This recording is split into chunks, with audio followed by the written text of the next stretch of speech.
All right, we're going to talk about something that happens every day in every single hospital, but it's something most of us never, ever see. We're talking about the hidden world of hospital waste management. I mean, it seems like a simple question, right? But the answer? Well, it's incredibly complex. We trust hospitals to heal us, but think about it. They're also creating a kind of waste that's like nothing else on Earth. Yeah, this is so much more than just leftover lunch trays or paper gowns. We're talking about the serious stuff. Things that can be infectious or toxic, even radioactive. You're definitely not putting this stuff out for the regular trash pickup. So here's our game plan. First, we're going to look at what makes this stuff so dangerous. Then, we'll get into the nitty-gritty of how it's sorted. After that, we'll walk through the entire management plan, check out the really cool tech they use to make it safe, and wrap up with the rules and regulations that keep this whole system in check. All right, first things first. Before we can really grasp the danger, we need to be clear on what we even mean by medical waste. So the official definition is actually pretty straightforward. Basically, it's any kind of waste, whether it's solid, liquid, or even a gas, that comes from a hospital or a lab and has the potential to be harmful. And, this is the key right here. Why does it matter so much? Because if you mess this up, if this stuff is mismanaged, it can spread diseases, it can contaminate our water, our soil. So getting this right, it's not just important, it's absolutely crucial. Okay, so if this stuff is so potentially dangerous, how on earth the hospitals even start to deal with it all? Well, it all begins with one simple, critical step: sorting. Because, and this is really important, not all hospital waste is the same. Take a look at this. This data from the World Health Organization is kind of surprising, right? A whopping 80% of all hospital waste is basically just normal trash. Think office paper, food scraps, that kind of thing. The real challenge, the part that this entire massive system is built around, is dealing with that other 20%. And that right there, that's the whole philosophy.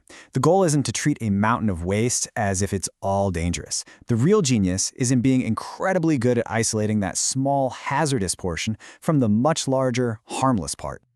So, what's in that hazardous 20%? Well, here's a look. You've got infectious waste, like from a lab. Pathological waste, which, that includes human tissues. You've got sharps, needles, scalpels.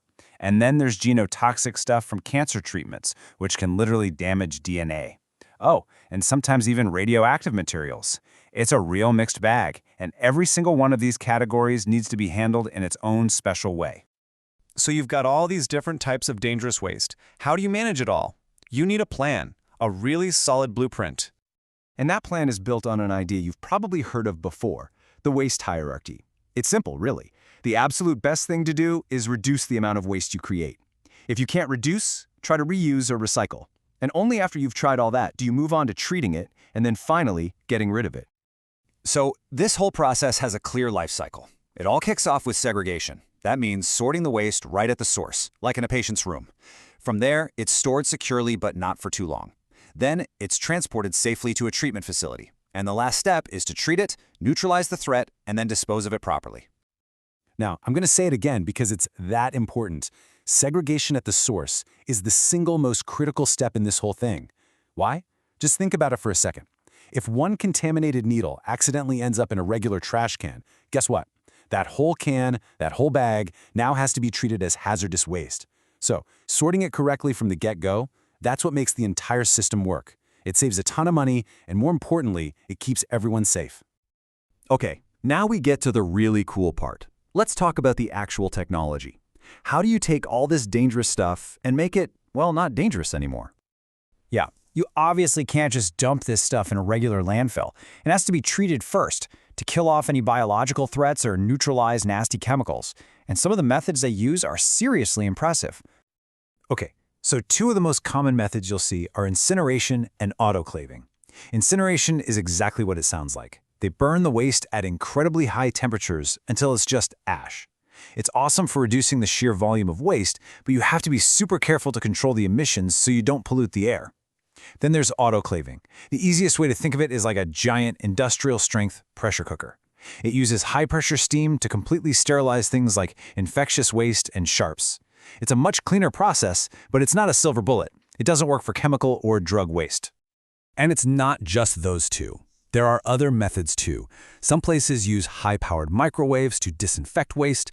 For liquid waste, they often use chemical disinfection with something like chlorine.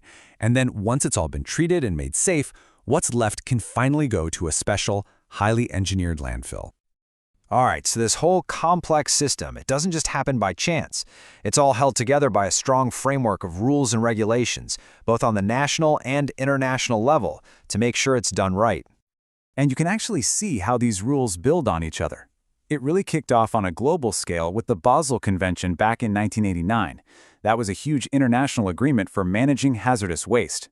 From there, individual countries take that framework and build their own national laws around it, like how Iran passed its own Waste Management Act in 2004, bringing those global standards home.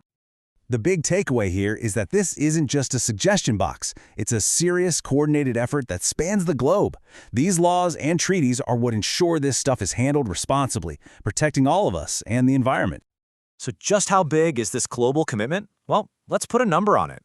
148. By the year 2001, 148 countries had signed on to the Basel Convention. I mean, that's a pretty incredible show of global unity, right? It tells you just how seriously the world takes this. And that really brings us to the big question for the future. Medicine isn't standing still, right? We're seeing incredible breakthroughs all the time. But every new treatment, every new technology potentially creates a new kind of waste. The system we've talked about is amazing, but it's always playing catch-up. So the thought I want to leave you with is this. As medicine gets more and more advanced, how do we make sure that our methods for cleaning up after it can keep up and keep all of us safe?